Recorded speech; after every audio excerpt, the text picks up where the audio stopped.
Aliás, desculpem, agora que eu vi que o áudio estava desligado na mesa, fiquei nervoso aqui. Então, bom dia novamente.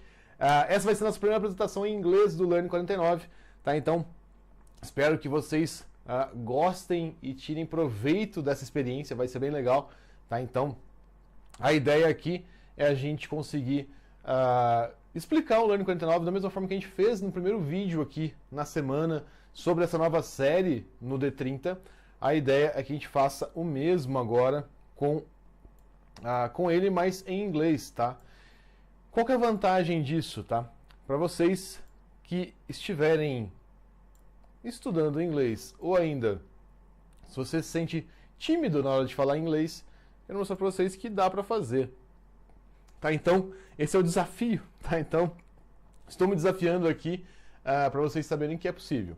Algumas coisas importantes, tá, pessoal? Eu nunca morei fora, eu nunca fiz intercâmbio nem nada, então o meu inglês ele é porque eu trabalho em inglês, tá? Então eu estudei aqui na minha cidade para conseguir trabalhar remoto em inglês. Então esse é o meu estado atual de inglês, tá? Então não tive intercâmbio, não tive nada no exterior forçando isso, tá? Então essa é a intenção.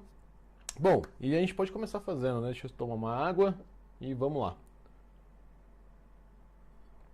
Aliás, lembrando aqui uma coisa, quem está assistindo pelo Instagram, a tela, só para vocês lembrarem, ela vai ser compartilhada na Twitch e no YouTube, tá? Então, só lembrando, isso é importante.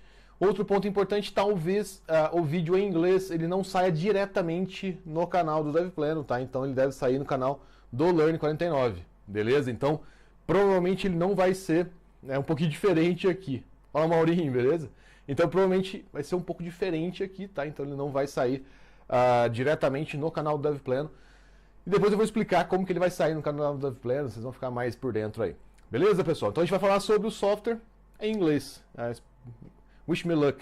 Vamos lá. So, good morning everyone. So today it's a big day to me because we are going to start releasing new content here in English. And I'm going to share some good news. So we are going to open source one of my software as a service. So we already have a client, it's my own school. So we are going to release the software as open source. And I'm really happy about this because it's a long journey. So it's been a long time since we started developing this software. We are already using this in production. So it's a production ready software. And I'm going to share my journey here in order to open source this software. The goal for this video today is to start sharing what this software does, so what we are planning to do in the future, so the current state and the future state of this software, all the problems that we are going to solve with it, and the next step. So it's going to be really nice to see this, so really nice to see this roadmap of the software. It's a little bit of a roadmap because since it started inside my own company and with a few people developing it, we don't have a huge roadmap because we need to deal with limited resources. So we need to progress it step by step. So it's like a baby step. So we need to progress every day a little bit. So we are going to share a little bit about it, so the problems that we are solving and etc. And now I'm going to share my screen so it's easier to see and follow along. One of the things that's important, I already did this presentation in Portuguese, so that's why I'm going to use my content here on my screen in Portuguese, but I'm going to translate to English as we speak here. So let me just switch to my screen. So the first thing, what is the software that we are releasing as open source? So the name of the software is Learn49. So what is this? So basically it's a headless LMS. So it's a headless learning management system. So the goal here is to start having this learning experience, so this possibility of giving a course or presenting a course to a student, but using a headless approach. So the back end and the front end are decoupled, so we can have both working separately. So it's a good thing. It's trending right now. So we have other kinds of headless systems right now, like headless commerce, headless CMS, so for content and etc.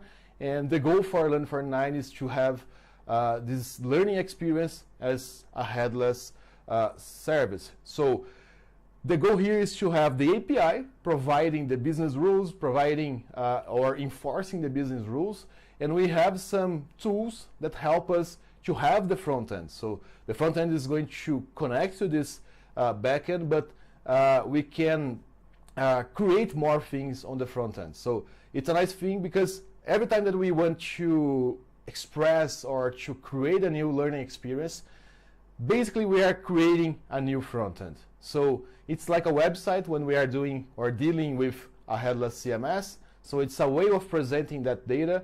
For learning experience is the same. So we are going to have the same thing, courses, modules, lessons, and etc. But the way we are presenting this to the user is different. So it's important to know that we can create better or different experiences only alternating the front end. So this is the goal of the project.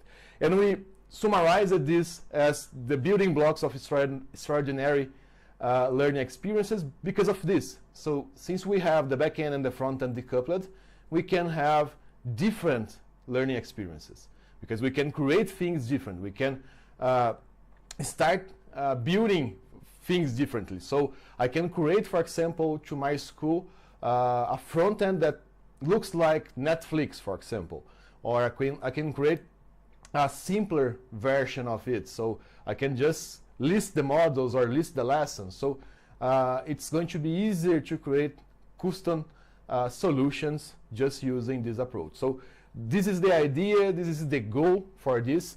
And now we are going to start talking a little bit about the way it's current now, so the current state of the system. So let's just change this. So our current state. So one of the things that it's important, it's production ready. So we are using it already. So it's providing a learning experience already. So we already have this. The initial idea or goal for Learn49, it was to start the API as a SaaS. So the idea or the goal was to start the API as a SaaS. So the initial idea was to provide this as or enterprise service or like a SaaS for real. So we need to pay to use. But since we start evolving and thinking more about the project and etc., it's a good thing to allow other people to use this without restrictions. If the person that is doing this wants to host and do everything by yourself, so it's a good thing. So since it's a learning thing, it's something that I'm really proud to be opening because we have this opportunity to provide learning solutions as open source. So any school can use this, any person can use this. So it's like a book. So if I have this, because one of the things that it's important, Learn49 right now is providing just this to me or to myself, to my school, and I think this is like a book. So if you have a book on your home that you are not using or not reading, this book is not providing the full value to the community or the full value to the world. So it's important to start sharing this book. So that's why I came up with this idea of sharing or open sourcing the API, because I strongly believe that we can provide this to other schools or to other individuals to teach more people. So education is a way of changing the way we have things now. So it's a really important thing. So the current state and the initial state of the idea of the software was to start the API as a SaaS. And the front end is open source. So the idea was to provide all the tools for the front end as open source, so we can create custom experiences already with the front end. And one of the things that we did for testing purpose, so it's like a POC or a proof of concept of this, we have already 2 front ends. So we have a front end for the admin part, so where we can manage courses, lessons, and etc. And we already have a different front end just for the learning experience. So we already have this, and we are going to open source this as well. So it's going to be really nice to see this working. So this is working already, but we are going to provide a better experience about this.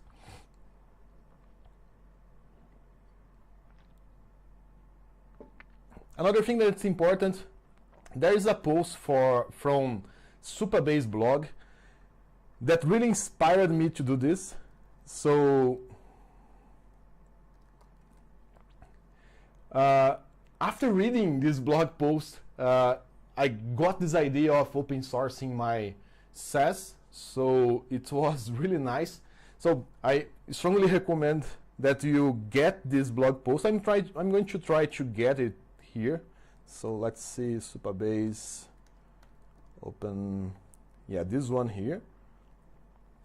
So when I read this blog post, I started considering open sourcing. So I was kind of with this idea, but it was vague, so I was not so confident in doing this. And after reading this blog post, I got, okay, we need to do this, and it's going to be really nice to have this opportunity to do this. So I strongly recommend you to read, to use 10 minutes of reading to see and to check this blog post. It's really nice and really inspired me to do this. So I got heavily inspired by them. Another project that I got inspirations from, Hazura. I don't know if I'm pronouncing correctly, but Hazura, so it's amazing. It's a way of creating GraphQL endpoints, connecting directly to the database, creating some rules and etc. It's really, really nice. So I got inspirations from there as well. Rocket Chat, it's a Brazilian software, so, and it's well known everywhere. So it's a way of creating chat experience, so real-time experiences. So it's really nice. Prisma, it's another one, so it's a way of connecting to database and etc. And Host is a way of, and it's one thing that is interesting and got my attention. My inspirations, it's nice here because, for example, nhost provides a layer over Hazura.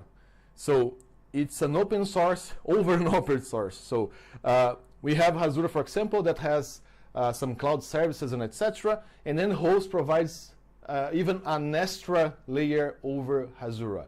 So this is the thing that I was aiming or planning to have in the future. So a way of having my initial open source software, providing ideas, providing ways of doing different things to other open source ideas. So this is really, really fantastic from my point of view. So it's really amazing.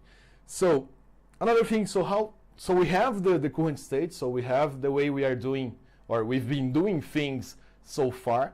We have these inspirations that I'm getting from, so where I'm reading or consuming content that is inspiring me to open source my software, and how we are going to shape the future. So how is the idea of shaping the future? So how I see this, so how I'm planning to have Learn49. So the first thing, I strongly believe that we are going to have an ecosystem of front ends.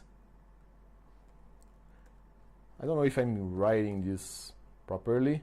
Ecosystem. So the two main things here, the idea is to build an ecosystem of front ends. So what is the idea here? So we can provide a list of examples of different front ends. So if you want to have a custom experience like Netflix or something like this for your course, we can have some examples like this. So this is the idea of the ecosystem. Another thing that is important, we are going to provide some tools in order to be more reliable about the connection between the backend and the frontend. So if we check, for example, like Contentful, we have this already. So Contentful provides the API, provides the data as a service, and we have the SDKs for connecting to it. So the idea here is, since we have 3 moving parts, so we have the backend, so for Learn49, so we have the backend, we have a way of connecting the backend to the front end, and we have the front end, but we have 3 moving parts, so it's important to consider a way of ensuring that this connection or this exchange of data is doing correctly. So probably we are going to provide some tools in order to ensure this. So if we are providing some data from the backend, that we can consume this on the front end, and if we remove this or deprecate some value on the backend, that we can test this on the front end. So this is really important to us. So the idea is to start building this ecosystem of front ends. So providing templates, providing tools that we can use to consume the data. So this is really important. So if we want to be healthy about the future, we need to do this, because we are going to evolve or to progress every day. So it's a goal here to do this in an organized manner, so we can start creating ways of people to use it with in a reliable way, you know. So another thing that's important, we are creating already an ecosystem of extensions. So everything that we want to add or plug into Learn49, we can do this using extensions. So we already have one the one that we are using so far. So we have payment integration with Hotmart. So Hotmart, it's a gateway or a payment gateway here in Brazil. So it's well known in Brazil, but it's used everywhere already. So the goal for this is to start providing different ways of integrating other tools. So if we want to create a Stripe integration, we can create an extension for this, and it's going to work well. So the current state we have already, it's for Hotmart, but we can have other extensions as well. So the goal is to have an ecosystem of extensions too. So we have the front ends providing the visuals, and we have the extensions providing extensions to the API. So this way we can provide a better learning experience. So this is the full view here, and we have a last point here it's a goal.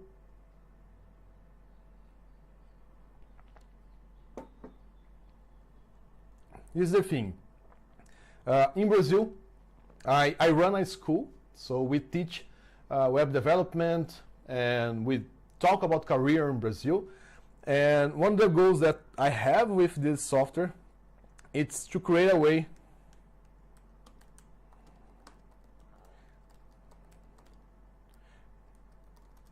so it's providing a way to my students to get experience, so to get real experience. So this is nice because it's going to be open source, so everyone can check the contribution of this student.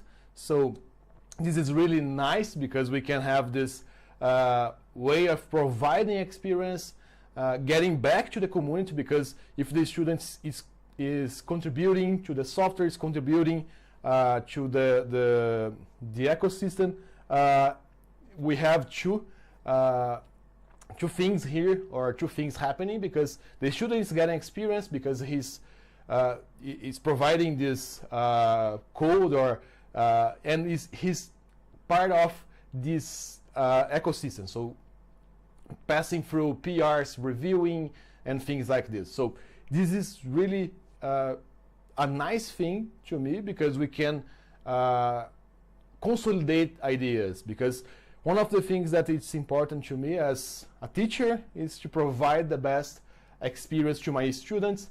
So the idea here is to provide to them a way of getting into getting the hands dirty. So putting the hand on code and trying to deliver value and etc. And since we are going to have different parts, so for example, we have the API, we have the data, the protocol or the data exchange things, and we have the front ends. One of the things that it's really nice for the front end, since the front end is slightly easier than the back end, one of the things that each student can get experience from is trying to create or trying to see a different way of viewing that course or viewing that experience. So this is really nice because we can provide different levels of experience to our students. But we are not going to stop there, so everyone is welcome to contribute or share your ideas about the software. So it's just a good thing to take, or it's a good takeaway from our goal here of open sourcing Learn49. So one of the things that's important, we have some source code already.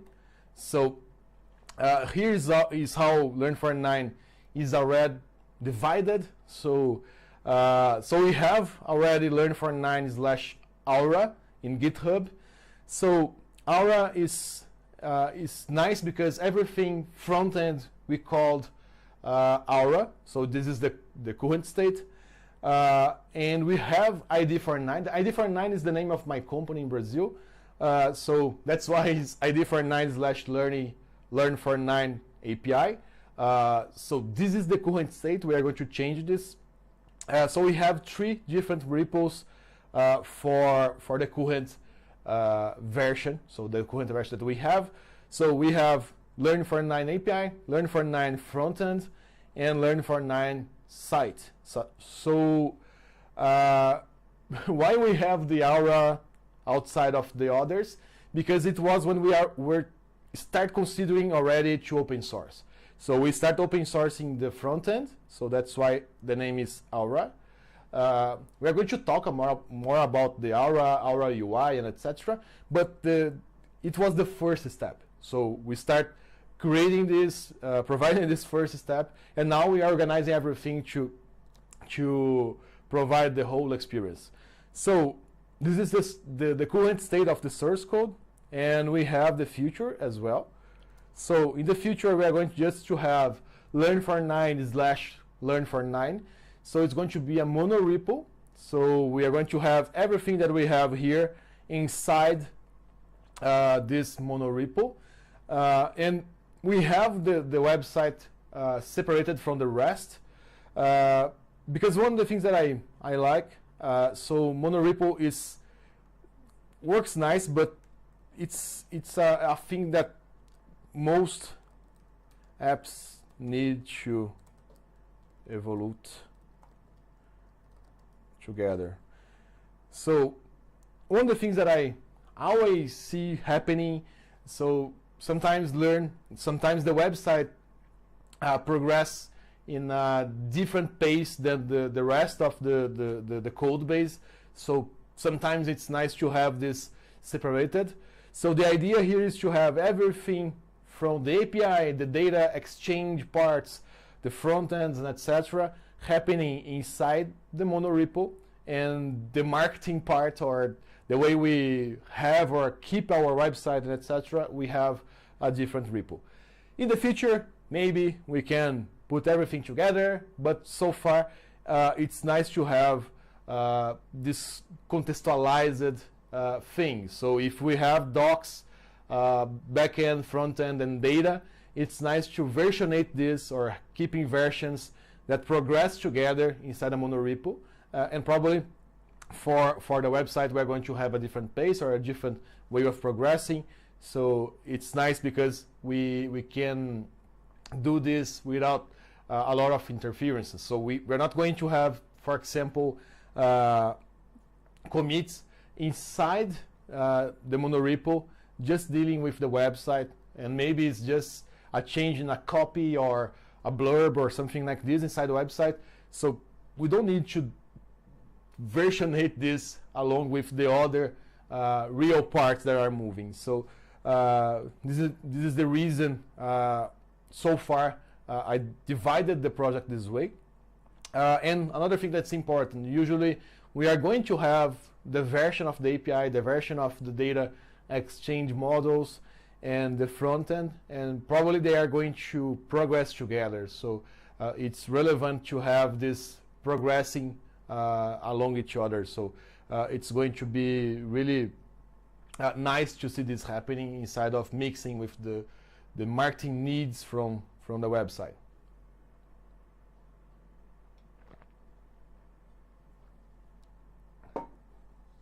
So another thing that's important, probably we are going to use Turbo Repo to handle this. So probably we are going to start using Turbo Repo. Turbo Repo is really nice. So when we use it inside Vercel, for example, it's really fast. So we can speed up building times a lot. So it's really, really nice thing to have on your dev setup. So if you deal with the developer experience and etc., like the infrastructure team and etc., it's a really good piece of a device to start using Turbo Repo. If we are like me, so we will have a small team and etc., it's a really good thing as well. So I tried in the past Learn, so it's not Learn, it's Learna. It's a way of controlling monorepos and how you are going to deploy, publish, and etc. Software using JavaScript. But right now, Turbo Repo, it's really, really fast. So it's amazing how we can use dependent software inside our monorepo in a really easy way. And it's really fast. So this is one of the things that usually bothers every developer. It's the time that takes to share code among different packages, different apps. So this is something that it's really important to deal with. So here's the thing.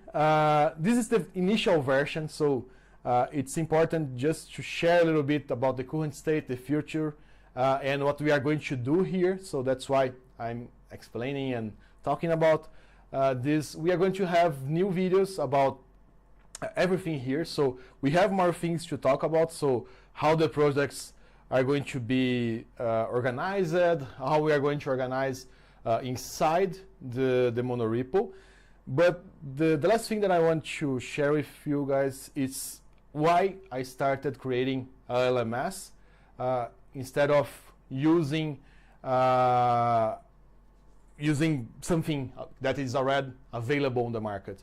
So one of the things that happened to me, I already used a lot of different solutions. So like Docebo, Talent LMS, Moodle, I already used them all. So, and every time that I need to create some learning experience, basically I need to inject some CSS and JavaScript and try to change things there. So like tweaking and changing and etc. So this really bothered me in the past. So this is something that I was so worried about of doing, because it was not possible to change completely the templates. Of course, for Moodle we can do this, but it's so heavily dependent on PHP that was hard to do. So after having those experiences, I felt like that I needed to create something to address this. So that's why Learn49 arrived. And in the past we had other names for this those names were not so easy to pronounce in English. So that's why we changed it to Learn49. But most important thing here, it's something that I've been working on for more than 4 years, I think. So this is the battle tested version. So we've been testing, we've been developing, and now we are using in production. So this is something that it's really, really nice, because it's evolved idea. So we started there like just a small seed, and now we can have this bigger and bigger. So this is something really nice. So that's it. We are going to provide more context about Learn49 for the next one. So the next version, the English version of a talk like this, we are going to do tomorrow. So if we're watching this live on Twitch or YouTube, we have one more tomorrow. So how is the schedule here? We have five lives per week.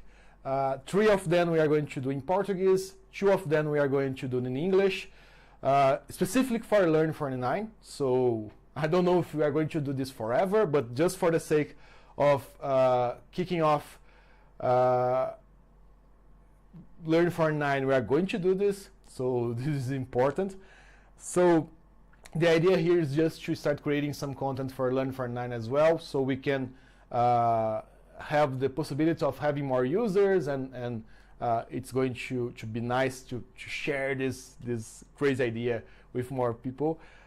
So how frequently we are going to have an English sessions like this? So far, inside Learn49 content line here, in DevPlano and etc., is twice a week, so live, and we're going to edit here later and publish.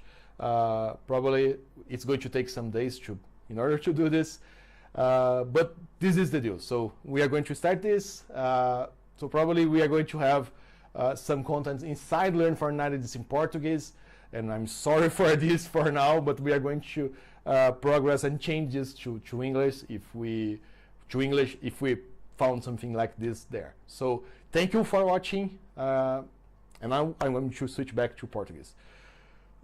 Pessoal, é isso. Ó, louco, agora que eu tô vendo aqui, tem muita gente aqui. Deixa eu dar um salve para vocês aqui, pessoal. O Gilson tá por aqui. Obrigado, o Gilson comentou que eu saí da zona de conforto. Legal, Gilson, obrigado, cara. E um monte de gente falando good morning, legal. Obrigado, pessoal. A ideia, depois a gente vai ter esse vídeo editado também, tá? Então, a ideia aqui é para mostrar para vocês que é possível, tá? Devo ter cometido alguns erros? Provavelmente sim, tá? Então, mas é a vida. O Vitor sonou por aqui, essas lives ocorrem com frequência. Vitor, o D30 ele acontece todo dia, tá? Então a gente já fez um SaaS com 60 episódios, tá? Então, que foi um SaaS que aconteceu esses dias. Então a gente já fez aí, ele teve 60 episódios. E uma das coisas que foram bem legais, a gente conseguiu colocar ele no ar, etc. E agora, como eu tô com essa ideia aqui de liberar um SaaS meu como open source, a gente começou a criar alguns vídeos em inglês. Esse é o primeiro, né? Começou, né? Como se estivesse fazendo há muito tempo. Então a gente começou a fazer alguns vídeos em inglês, muito mais para a gente ter um conteúdo também em inglês sobre o SaaS, mas para mostrar para vocês essa experiência, né? Então, para fazer uma coisa diferente aqui, tá? Fala, Zampieri, beleza? Good morning. Pessoal, eu tinha visto mais uma mensagem aqui, eu não sei. Eu acho que foi do Vitor mesmo. Uma das coisas que... Fala, Pedro. O Pedro falou que top, valeu. Pessoal, uma das coisas que são bem legais, tá? Quando você... Pelo menos acontece comigo. Se você estiver falando em inglês, é legal, às vezes, você contextualizar, né? Então, às vezes acontece de você estar falando em inglês e aí você ter a tentação de ler alguma coisa em português. Então, geralmente, eu tento moldar o que eu estou lendo, vamos dizer assim, para não ler nada em português. Então, é só para ter essa diferença. O Elton falou, cheguei atrasado, mas respect, bro. Obrigado, cara. Pessoal, a grande lição aqui, tá? Foi legal pra caramba, né? Eu fiquei nervoso, eu falo rápido, mas assim...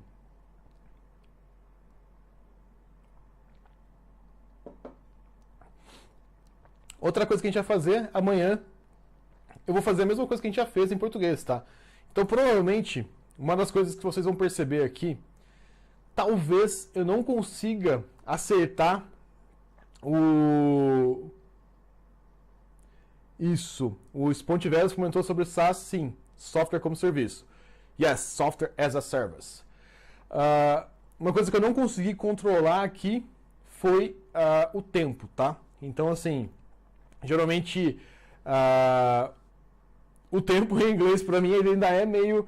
Então, toda vez que eu faço apresentações em inglês, tá? Eu faço isso no dia a dia trabalhando, muitas vezes não sai do tamanho que eu imagino, tá? Então, assim, eu ainda tenho dificuldades com o tempo. Então, pode ser que alguma live fique menor que a outra, coisa do gênero, tá?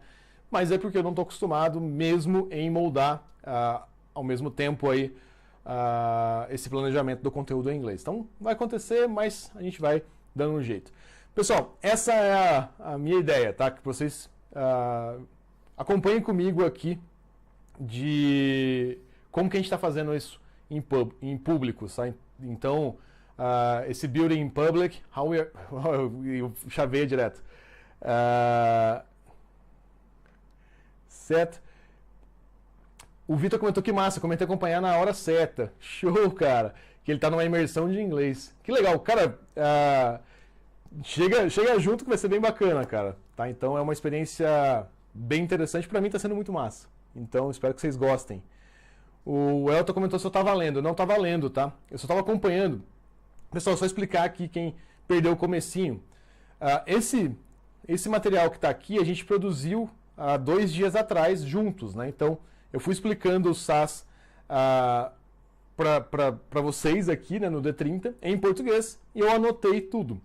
E aí, uma das coisas que são legais, né, então, é o conteúdo que eu queria fazer para o primeiro vídeo em inglês.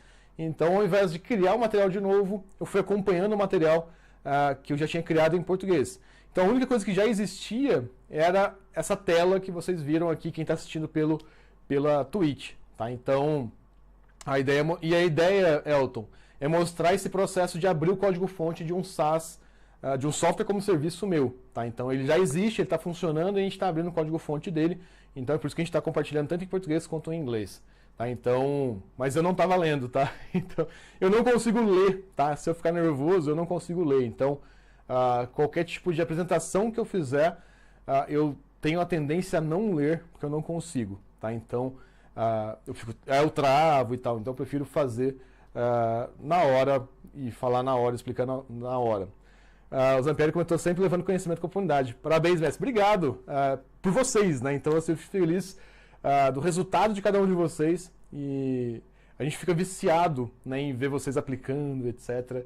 E é muito legal ter essa possibilidade aí de vocês terem um pouquinho de inspiração, né? Então, quem já conhece minha história sabe, né? Então, sou do interior de Minas, trabalho para empresas no exterior já faz um tempo, então como que é possível você fazer a vida trabalhando no interior, às vezes não formando numa super universidade pública? Hoje em dia eu tenho mestrado na USP, mas até minha graduação eram faculdades que não eram tão conhecidas, então como fazer isso tudo acontecer, mesmo quando você, teoricamente, tem todas as desculpas, né? Então, essa é a intenção. Pessoal, seguinte, muito obrigado por vocês terem acompanhado com paciência. Amanhã a gente faz mais uma em inglês, tá? Então, por enquanto, a gente vai fazer 3 em português, 2 em inglês, tá? Então, só para a gente compartilhar algumas ideias aqui sobre o Learn49. Até quando a gente vai fazendo assim, tá? Nesse passo, eu não sei, tá? A gente vai vendo aí, tá? Só se o progresso for interessante, etc., a gente pode ser que mude ou não. Mas essa é a ideia, tá? Então, que a gente faça algumas semanas nesse formato e provavelmente depois a gente vai voltar para português, mas é só para a gente ter esse pouquinho de conteúdo aqui sobre o Learn49 em inglês, tá? Então vai ser bem legal. E também toda a regra aqui, né, ela começa assim, se a gente perceber que precisa mudar, a gente dá uma adaptada e é isso, tá? Então se às vezes eu percebi que eu estou progredindo mais, eu consigo explicar melhor para vocês em português a questão do learning, etc., a gente faz isso também e tá tudo bem, certo? Pessoal, obrigado. A gente se vê amanhã. Valeu!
Hello, my name is Túlio Faria.